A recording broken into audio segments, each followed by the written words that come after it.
How to cut and paste two pictures together on iPhone. To get started, first of all go ahead and open up the Hipic app on your phone. You will then be taken to the Hipic homepage. Once you're here, tap on All Photos in the Start Editing section. You can view your photos over here. Select any photo to start editing. You can now edit this photo using all the edit options available. Go to the bottom panel and swipe left to find stickers. You will find all the available stickers over here.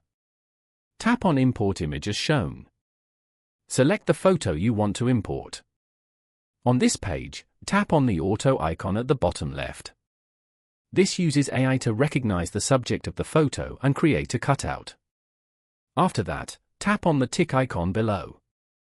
As you can see, you have successfully made a sticker out of the photo. Now, drag and place the sticker anywhere you like over the previous photo. You can repeat this step to add in more stickers if you want. Once you're done, tap on Export above. Following these steps, you can easily cut and paste two pictures together on iPhone.